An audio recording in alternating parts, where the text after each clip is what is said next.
Hello दोस्तों, आपका स्वागत है आपके अपने चैनल सीक्रेट मोटिवेशनल मिस्ट्री में। दोस्तों, आप जानते ही हैं चैत्र नवरात्र चालू होने वाली है। 22 मार्च 2023 से 30 मार्च तक है। दोस्तों, हम माँ जगदम्बा की पूजा बहुत ही श्रद्धा विश्वास से करते हैं। उन्हें अच्छे से अपने घर लाने की बहुत तैयारी करते हैं। बहुत दिनों से हमारी तैयारी चालू हो जाती है और हम बहुत ही श्रद्धा विश्वास से उनकी पूजा पाठ करते हैं। माँ को क्या चढ़ाना है, क्या करना है, हम शॉपिंग पहले ही करना चालू कर देते हैं। दोस्तों, अगर इसी तरह से हम माँ के पूरी चीज़ें जान लें कि माँ के 9 रूपों को कौन सा भोग लगता है, कौन से पुष्प चढ़ते हैं, माँ को कौन सा कलर प्यारा है, ये सारी जानकारी अगर हमें हो जाए ना और उनके पूरी विधि विधान से अगर हम पूजा करते हैं ना, तो दोस्तों और भी हमें अच्छा फल मिलता है और ही हमारे जीवन में खुशियाँ आती हैं, सुख शांति आती है, सुख समृद्धि आती है। और हमें ये सारी पूजा की पूरी जानकारी होने पर भी अगर हम पूजा कर लेते हैं ना, तो वाह, फिर क्या बात है। माँ का पूरा की पूरा आशीर्वाद अपने भक्तों पर रहता है, क्योंकि माँ बहुत ही जल्दी प्रसन्न होती हैं। और माँ ना थोड़ी सी पूजा में दोस्तों नाराज भी बहुत जल्दी हो जाती हैं, लेकिन हाँ, ये है कि हम माँ को बहुत जल्दी मना सकते हैं और उनके पसंदीदा, अगर हमको दोस्तों कोई भी हमारे पसंद की चीज़ देता है, हम बहुत जल्दी खुश हो जाते हैं ना उससे।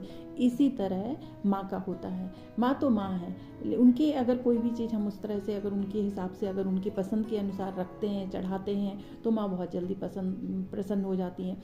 इसी तरह दोस्तों, उनके जो पुष्प होते हैं, 9 दुर्गा के जो 9 रूप हैं, उनके जो पुष्प होते हैं, वो अगर हम उनके हिसाब से चढ़ाएं, भोग होता है, भोग अगर हमें उनके हिसाब से लगाएं, तो उसमें और भी अच्छा होता है। और ये हमारी ज़िंदगी में ना बहुत ही फ़ायदा करते हैं। मतलब हमारे ये जीवन से जुड़े हुए होते हैं और ये ग्रहों के अनुसार भी जुड़े होते हैं। और अगर हम इस तरह की पूजा पाठ करते हैं ना, तो इसका हमें बहुत ही ज़्यादा शुभ फल प्राप्त होता है। जैसे फूलों को या भोग को हम चढ़ाने से हमारे जीवन से बहुत सारी चीज़ें जुड़ी हुई होती हैं। माँ को ये भोग अर्पित करने से हमारे जीवन में बहुत ही सुखता आती है और माँ का आशीर्वाद भी प्राप्त होता है। तो जानते हैं दोस्तों कि माँ दुर्गा के 9 स्वरूपों को किस तरह का भोग अर्पित करना चाहिए जिससे माँ को प्रसन्नता हो। और जिस देवी माँ का दिन होता है 9 दिनों में, तो उस दिन अगर हम वो भोग लगाते हैं तो उन माँ की कृपा हम पर जरूर होती है। जैसे दोस्तों शैलपुत्री माता, प्रथम दिन माता शैलपुत्री का होता है, तो उस दिन अगर हम विधि विधान से पूजा करते हैं और उस दिन अगर हम माँ के पसंद का भोग लगाते हैं, तो उनका आशीर्वाद हमें पूरी तरह से अच्छी तरह से मिलता है और हमारी ज़िंदगी में खुशियाँ आती हैं। तो उनका भोग है दोस्तों शुद्ध घी का भोग लगाना चाहिए या शुद्ध घी से बने हुए पदार्थों का भोग लगाना चाहिए माँ शैलपुत्री को। तो ऐसा करने से माँ की कृपा हम पर प्राप्त होती है और सभी कष्ट और सभी रोगों से हमें मुक्ति मिलती है। दूसरा दिन है माता का ब्रह्मचारिणी। तो माता ब्रह्मचारिणी को पूजा करने के बाद जो हम उन्हें प्रसाद चढ़ाते हैं पूजा के दौरान, तो वो प्रसाद हमें शक्कर का प्रसाद चढ़ाना चाहिए। सफ़ेद रंग का प्रसाद चढ़ाना चाहिए। शक्कर का सफ़ेद रंग का प्रसाद चढ़ाएं, सफ़ेद मिठाई चढ़ाएं, मिश्री चढ़ाएं। ऐसा करने से माँ की विशेष कृपा हम पर प्राप्त होती है। और तीसरा दिन है माँ चंद्रघंटा का। तो माँ चंद्रघंटा की पूजा के दौरान माँ को दूध का भोग लगाना बहुत ही शुभ माना जाता है, बहुत ही अच्छा है और वो उन्हें बहुत पसंद है।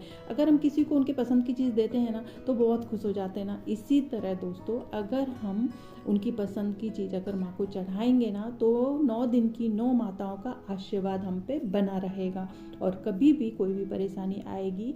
तो ये विशेष दिन होते हैं नवरात्रि के माता के। तो रोज़ तो हम पूजा करते हैं, लेकिन अगर इन विशेष दिनों में अगर माँ की इच्छा के अनुसार, माँ की पसंद के अनुसार अगर हम पूजा पाठ करते हैं, तो उनका आशीर्वाद हमें साल भर बना हुआ होता है। तो दोस्तों, माँ चंद्रघंटा को दूध से बना हुआ भोग का प्रसाद लगाना चाहिए या दूध चढ़ाना चाहिए। दूध से बना मिठाई या खीर उन्हें बहुत पसंद है। ऐसा करने से परिवार में प्यार बढ़ता है और परिवार में जो वैमनस्यता चलती रहती है ना, वो दूर होती है और परिवार में सुख शांति आती है। चौथा दिन है दोस्तों माँ कुष्मांडा का। तो माँ कुष्मांडा की पूजा के दौरान आप मालपुआ का भोग उन्हें लगाएं। मालपुआ का भोग उन्हें बहुत पसंद है और फिर इसके बाद उन्हें बच्चों में बांट दें, तो इससे माँ बहुत प्रसन्न होगी और आपको उनका आशीर्वाद सदा के लिए मिलेगा। और 5वीं माता है स्कंद माता। स्कंद माता को केले का भोग बहुत पसंद है। ऐसा करने से अपने भक्तों की सेहत का स्कंद माता ऐसा वरदान देती हैं कि उनके भक्तों की सेहत स्वस्थ रहे और अच्छी बनी रहे। और छठवीं माता है कात्यायनी। कात्यायनी माँ को शहद का भोग बहुत पसंद है। ये कहते हैं शहद चढ़ाने से माँ जगदम्बा बहुत ही ज़्यादा खुश होती हैं और उनको अपने भक्तों को मतलब बहुत ही अच्छा आशीर्वाद भी देती है और उनके भक्तों की जो आकर्षण शक्ति है वो बढ़ती है और भक्तों के जीवन में मधुरता आती है। शहद चढ़ाने से बहुत ही शुभ होता है। अब सातवीं माता है कालरात्रि।